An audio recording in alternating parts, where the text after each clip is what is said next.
Hello, everybody. Bill here from the Sports Insanity Network, and welcome to another edition of Murphy's View. While this Monday night is the first Monday night football game of the season, and we got a good one for you folks. We got the Denver Broncos and the Seattle Seahawks. Russell Wilson returns to the 12-man.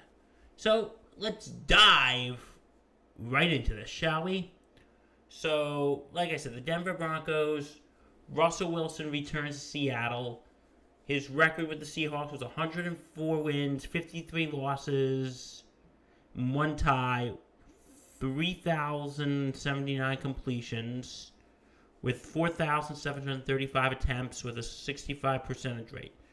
37,059 passing yards, 292 passing touchdowns, 87 interceptions, 4,689 rushing yards, and 23 touchdowns.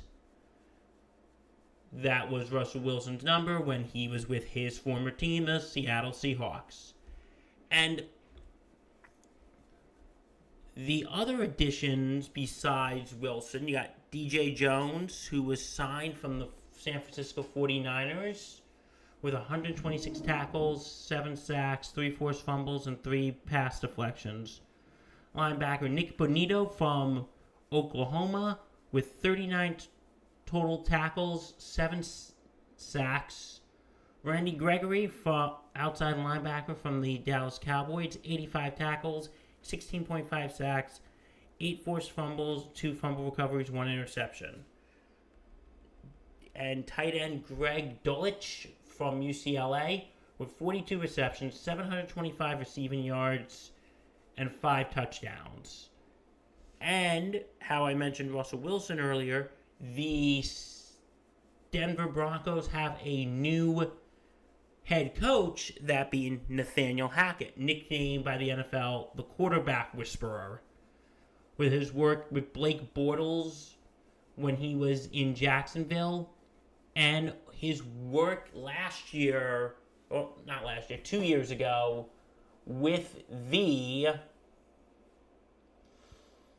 Green Bay Packers made him the best offensive team in 2020. So I'm curious to see in this game and just in this season of how Nathaniel Hackett is going to be working with Russell Wilson, of how he can get to Russell Wilson and bring this team into a powerhouse in the division. And my expectations for the team this year, I actually think it's going to be a fierce fight in that AFC West. Because you got a quarterback star case there. You have Russell Wilson with Denver. You have Patrick Mahomes with Kansas City. You have Justin Herbert for the Chargers. And you have Derek Carr for the Raiders. I think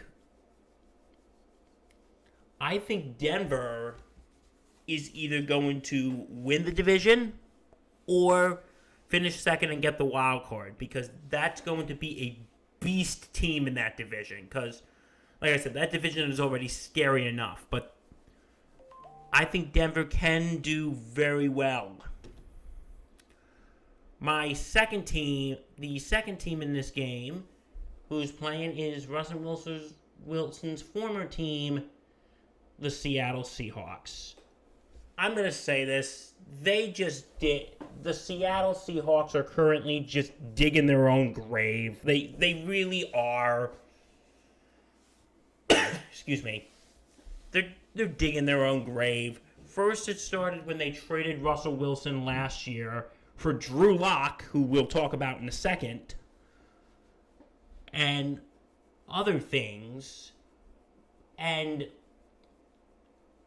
just in the draft. Yep, I gotta bring it up. They made no moves in the draft. You had Malik Willis on the board. You had Kenny Pickett on the board. You could have picked any of those. Quarterbacks weren't flying off to the third round. So I think maybe they're thinking about going through a transitional period right now in Seattle, now that their star quarterback Russell Wilson is gone. So I'm going to see what happens there. But anyway, speaking of quarterbacks, they got Drew Lock from the Denver Broncos. Passing attempts 710, passing completions 421, and a completion percentage of 59.3%, 25 touchdowns, 25 interceptions, 4,470 passing yards, 79.3 passer yards, 285 rushing yards. And you got Geno Smith, who has 34 touchdowns, 37 interceptions, 6,917 passing yards, 58.8 completion percentage, 75.7 passer rating, 701 rushing yards, and 8 rushing touchdowns. And who's getting the ball on Monday? Geno Smith. I think this is just, again, you have the quarterback who you traded your, not just your star quarterback, but your star player. Your star player, Russell Wilson, for. And you're going to bench him and start Geno Smith. On what planet does this make sense on? Somebody answer that for me. On what planet does this make sense on? I don't know. If you're going to trade for Drew Lock, you might as well use him. They should have started Drew Lock. Okay, they said Geno Smith is going to be starting for now for week 1. Now, is he going to start the rest of the season? I don't know. And whilst we're on this topic here, I think Pete Carroll, this might be his last season in Seattle. Like, past couple seasons have been abysmal. And with this whole thing, seeing how he's going with Russell Wilson's gone, I think it might be time for Seattle to go a different direction. I think it might be time for Seattle to go a new direction. And next year, I would say get a new head coach and draft a new QB. That's my 2 cents of Seattle. And my expectations for Seattle this year, I'm going to be honest, are surprisingly low. Actually, no, not surprisingly low. But yeah, actually, yes. They're low. I have very low expectations for Seattle this year. I don't think they're going to compete with Los Angeles. I don't think they're going to compete with San Francisco in that NFC West. I see them finishing last place. In all honesty, I see them finishing last. That's my humble opinion. You screwed up the draft. After trading away your star player, this is going to be a rough couple years for Seattle. Not just for this year, but just overall, it's going to be a rough couple years. So, my prediction for the game, I think Denver's going to win this game 27-10. And I think when Russell Wilson comes back on Monday night, he's going to get a standing ovation. So, those are my thoughts on the Seattle-Denver game this Monday night.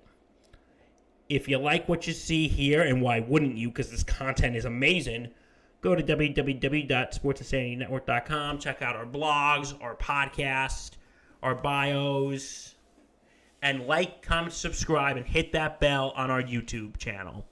Thank you very much for watching. I'm Bill Murphy for the Sports Insanity Network. This has been another edition of Murphy's View. Stay safe and take care, my friends.